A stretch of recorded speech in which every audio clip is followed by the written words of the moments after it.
viewers and listeners. Welcome to another edition of the program Serving the People. I am your host, Mrs. Anissa Batiste, and please bow with me for a short word of prayer.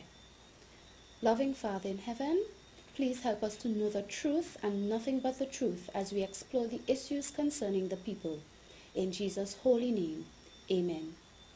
And now let me remind you that if you wish to contact this program, you may write to me at servingthepeople.ab@gmail.com, or you may call telephone number 1784-528-1015. In this evening's program, we wish to look at two segments. In our first segment, we want to make a brief discussion on recent news concerning the rehiring of certain policemen after criminal conviction. And in the second segment, we want to explore some more issues coming out of the recent disaster in the north, particularly looking at the issue of mismanagement and neglect, where certain reasons have been given for some of the damage that has been done. So let's start with looking at the issue of the policemen. As the facts are that 3 policemen who were convicted by the High Court and whose conviction was upheld by the Court of Appeal, conviction of assault, and were fined $1,500 each, these 3 policemen have been reinstated to their former jobs by Commissioner of Police, Mr. Miller. This news came to us most recently in the media, and we are told that Mr. Miller followed his discretion under Section 25 of the Police Act. We want to just briefly take a look at the nature of the abuse and the issue of the falsifying of reports by these police officers as we present to you our position from this program as to why we feel that it was an unfortunate expression or exercise of discretion to allow these officers to be reinstated after what was done. To look at the nature of the abuse, I point you to page 11 of the Vincent newspaper in the column Plain Talk by Jomo Thomas.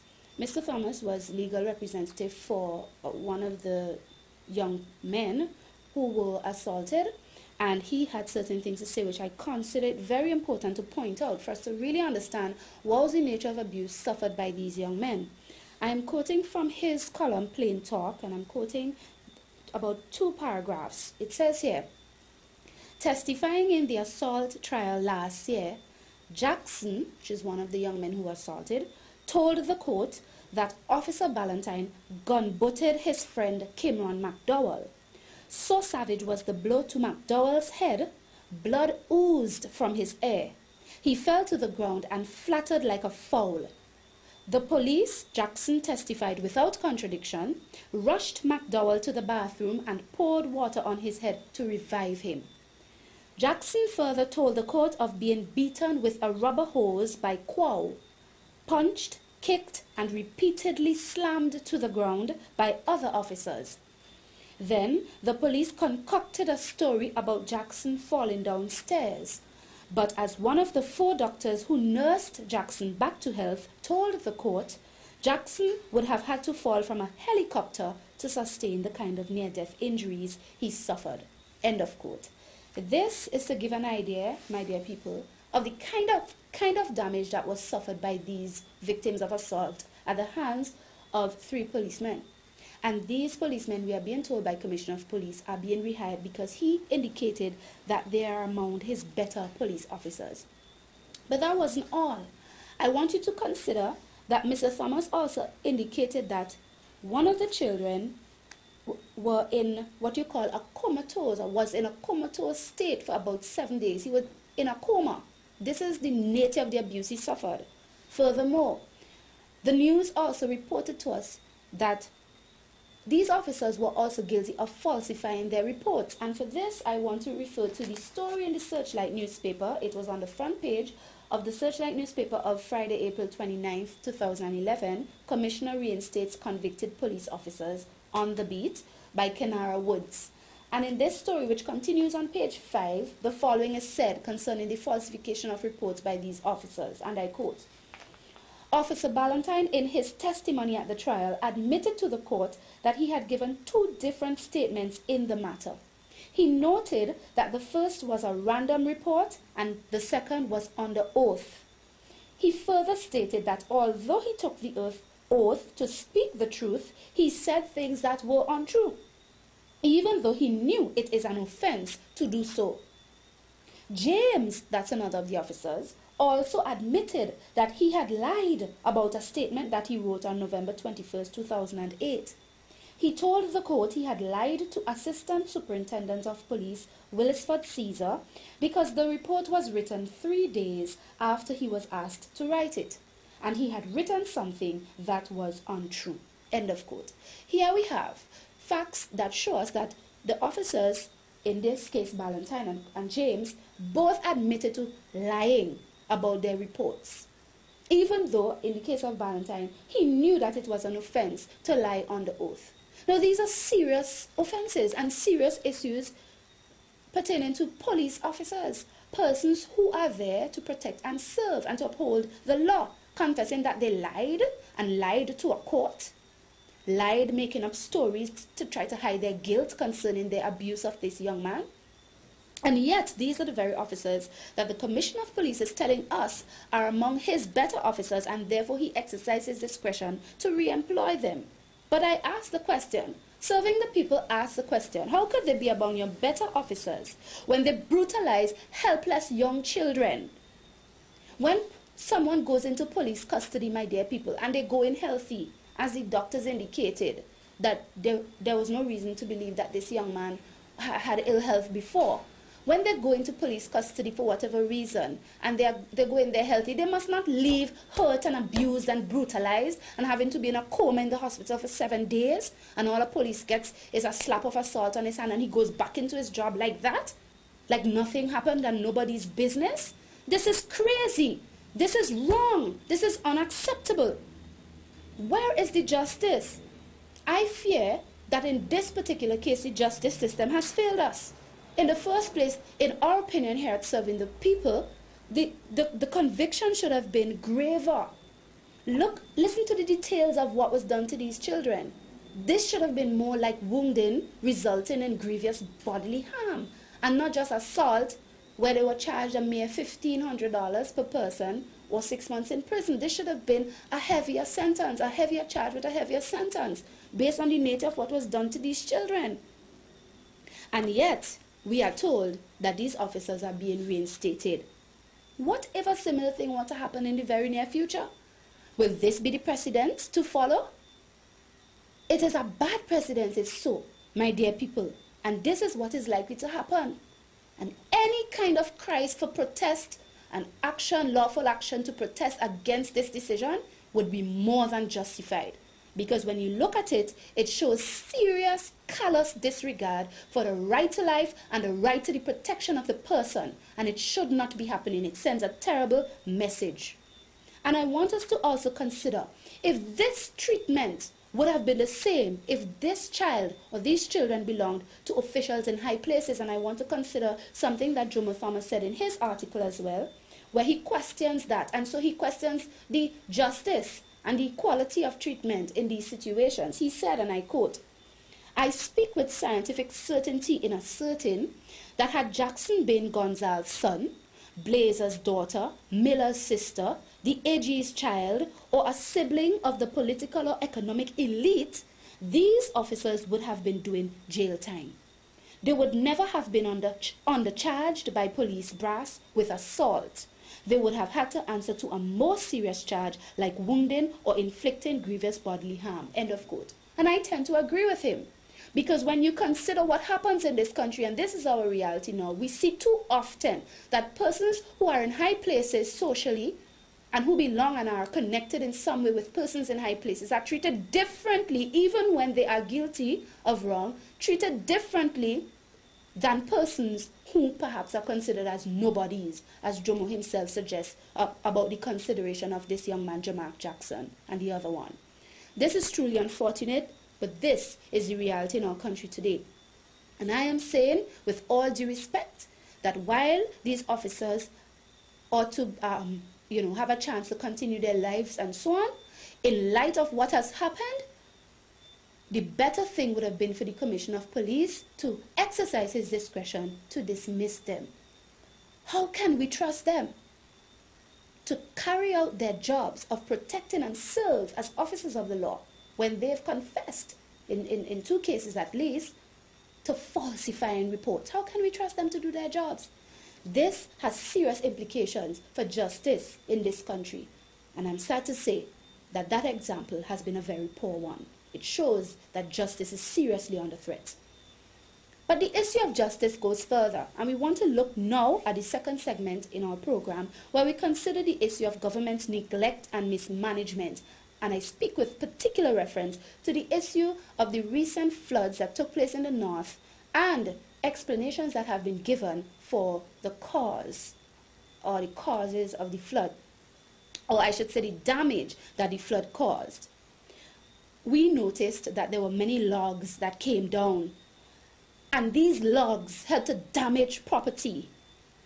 And there were stories of near-death experiences of persons who were hitting their heads by logs while in the water.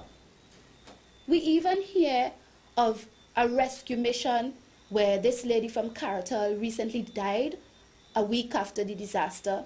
And in speaking to residents, I learned that in this rescue mission, this poor woman would have taken in dirty water.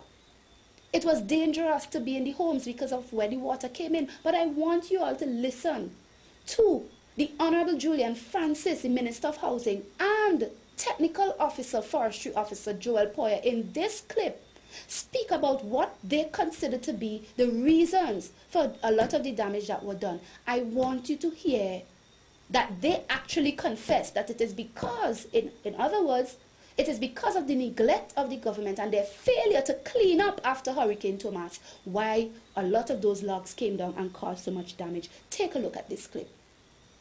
Any loss of property?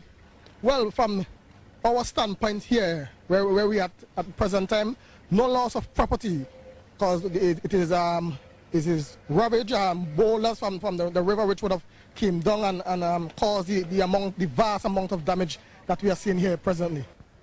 I think a lot of this is from the logs up in the mountains from after Thomas. So all the bridges have been blocked. The Basin Hole Bridge is taken out completely. You can't cross over there. We're chatting with Joel Poyer from the Forestry Department.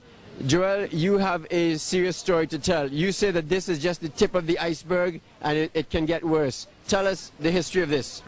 Well, the history of what we are seeing here is remnant from Hurricane Thomas. When Thomas came, it damaged a lot of the natural forests and other areas along water courses. Now those materials are there lying, waiting to be washed down when the hurricane seasons start or the rainy season start on us again. We from the Forestry Department has been calling out to the various other agencies, BRACSA, and telling them that we need to clean the water courses, because we could have recalled some years back what happened with a similar situation where you had a small storm pass through earlier, and then when the rainy season started, the same situation happened where they brought down all the debris that was upstream and washed out the Richmond Bridge, also Spring Village in the leeward side. Now, the amount of debris that is in the interior, in the water courses, both on the windward and the leeward side, if we don't clear those material, when the rain starts, a lot of other bridges gonna be washed out with the material that need to come down, because the material is that heavy, and with the water pushing to the back of it, it will act as a rammer and will move out a lot of the basic infrastructures. So you say this could have been avoided if the other agencies had listened to forestry? Well, not totally avoided, because they need the resources, right? But you need to pay urgent attention to it. Otherwise, it's going to be more costly in the long run. And you say, we need to clear these water courses. Just as how it is important to clear the farmlands, to get the farmers back on the land, the water courses is even as much more important, because as you can see the devastation that has been caused by not doing that. And look at the amount of material that you hear. You have similar amount of material right now that you're seeing here at Georgetown along the Richmond Beach that was washed out from the Richmond River. You can look for a mile up on the Richmond River right now, and all you're seeing on the floor is logs strewn across it. like little matchsticks, snap, and just there. And the whole Richmond Beach, from one end right up to the over on the Larry side, is strewn with log right across. And so you said this can get worse? It can get worse because there is very much more material waiting in the water courses. If you don't cut them up into small manageable pieces, so that when they come down, they won't have the effect, and they could pass through it. And then they also, with the size that they have, once they get to the sea, they're going to be problem also for fishing and for boating. All right, thank you very much. So we have to pay serious attention to that and try to get help from the outside or wherever. You say you just had a meeting with the FAO?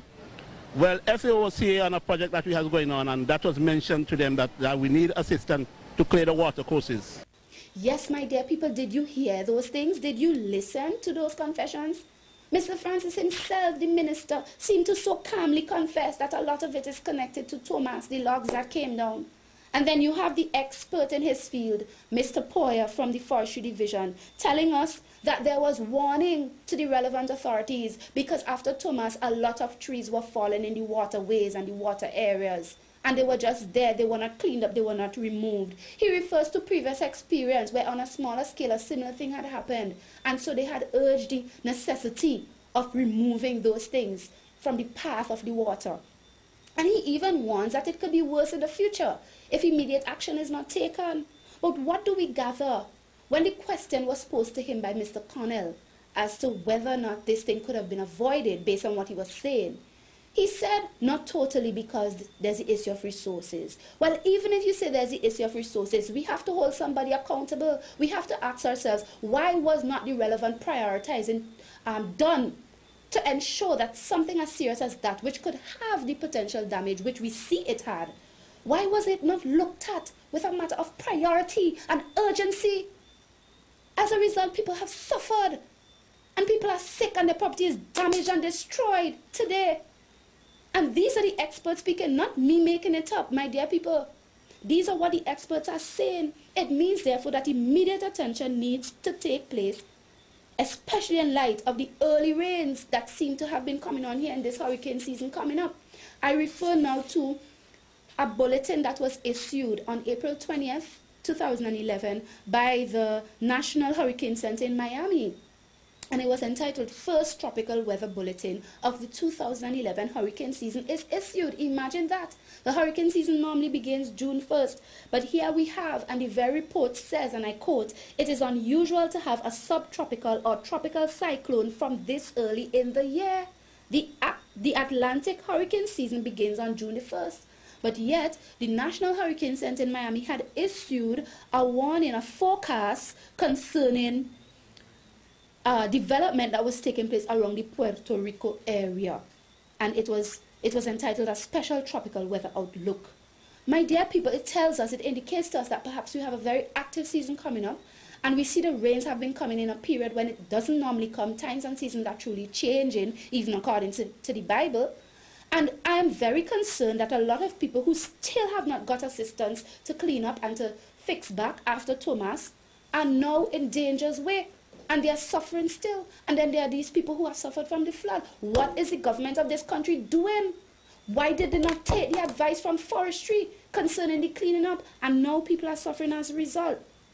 These Thomas victims who are still suffering from neglect, they tell you it's political victimization. I have dealt with persons who could not get help because it was known they were NDP supporters, while ULP supporters got galvanized and other material that they did not even need. This is outrageous and unacceptable. How could you say you care about people as a government and treat them like that? Everybody who is in need deserves to be helped, regardless of party colors. And when you're doing this as a government to people, you are showing that you do not care about people. This insensitivity, this lack of regard for people's lives and for property and for protection of their person is unacceptable. And we as Vincentians ought not to accept it. We are to call upon the government to be accountable. And yet, in the face of all of this, what do we have? The Prime Minister goes after a royal wedding with his wife. Now, my dear people, what am I saying? He should not have gone to the wedding. He was invited. Well, fine, you were invited. You could go if you want. But take into consideration the current situation in your country and use your discretion wisely. Let me give you an example of where that was done in the case of another Caribbean country. We have Anguilla. In a news story appearing in the Nation News in Barbados, the nation of Anguilla confessed, the chief minister, that he chose not to go to the wedding because at the time, his country was in too much financial trouble, and when he realized that his government would have to foot the bill, he decided he couldn't do it. Let me read it for you. And I quote, "The Daily Nation spoke to Chief Minister of Anguilla, Hubert Hughes, who is the only leader of a British dependency in the region not attending. Hughes said his invitation to the wedding was delivered to him 4 weeks after it was sent. He stated that the governor of Anguilla told him it had been misplaced." And then they quote him, "Nonetheless, I would still have had sufficient time. But once he told me that the Anguilla government would have to foot the bill, I said no," Hughes said. "I would have gone, but never under those circumstances," added Hughes, explaining the tough financial situation his country is in. Well, it seems St. Vincent and the Grenadines is rich, because when our Prime Minister, if he has to foot the bill too, and I'm asking the question here, did the government, did the taxpayers of St. Vincent and the Grenadines have to foot the bill for the Prime Minister, his wife, the Governor General, and his wife to attend the royal wedding at a time when he claims that tens of millions of dollars damage was done in the north to people? Come on, use your discretion. Why could you not do the honorable thing like the Anguilla Chief Minister and say, well, look, I decline to attend because my country is in financial difficulty and I cannot foot that kind of bill right now. While you sit at the king's table and eat, so to speak, your people are suffering. And then you laugh about it. You jokingly say the Lord will provide. Listen to this clip briefly, my dear people. Just we're talking tens of millions of dollars. Have we paid off that loan yet from Thomas, the 3 million that we borrowed from the credit, that situation? We had 3 months, 90 days. We have paid locally, and we owe some money to Tankwell. We haven't paid all of Tankwell out of 90 Jamaica. days is extended then? Yeah. Just I'll say this, once the Minister of Finance can get me the money, I'll get it done in shortest possible time. All I need is the money. Yeah. The gauntlet has been thrown down, Prime Minister. You need to find the money. Where are you going to find the money? Well, the Lord will provide. At this stage, seems you have very little else to do. Did you hear that? The Lord will provide. Does the Honorable Prime Minister of this country think God is skinning and grinning with him when he allows countries to give us aid to help hurricane victims and politics is played with it? And then he allows other countries to give us more aid still, and we don't know where the money is going. Instead, money is taken, if it is so done, to go to a royal wedding when people are suffering. This is no joke, and God is not mocked. The people of this country needs accountability. And believe it or not, the God in heaven who causes governments to rise and fall will also hold you accountable, Mr. Prime Minister. You ought to do better than that. This careless, insensitive attitude in the face of people's plight, which your professionals are admitting perhaps could have been avoided had resources been allocated to do the cleanup. This attitude is unacceptable.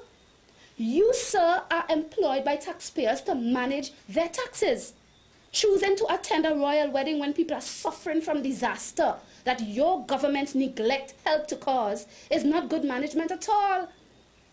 Your poor job in this case, sir, your poor job in this case deserves your firing. And you need to do better than that.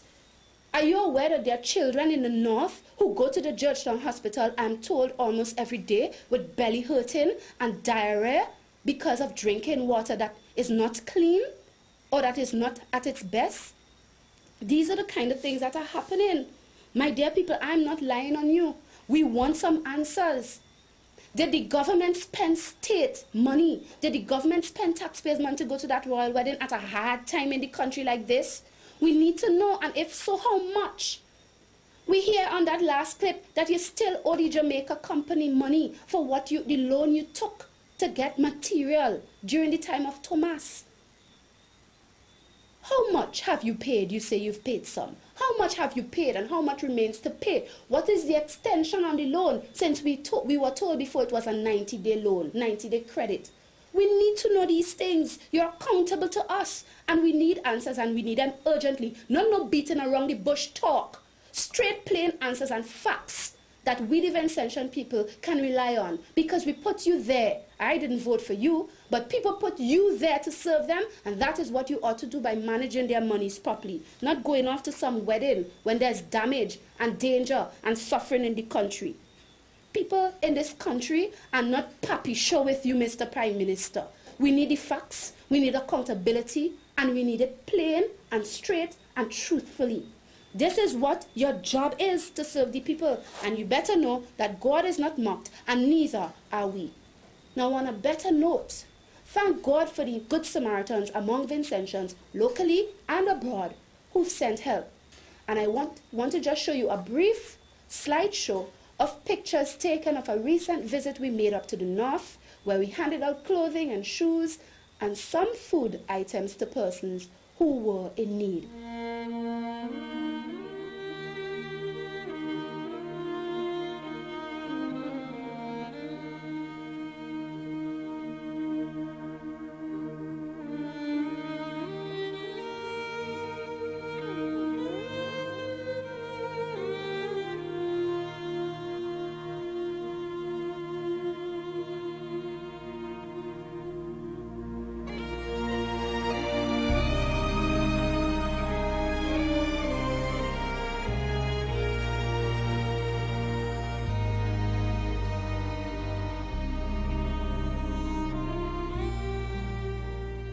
Thank you very much to Mr. Leon Samuel of Bigger Bigs, who assisted with transportation.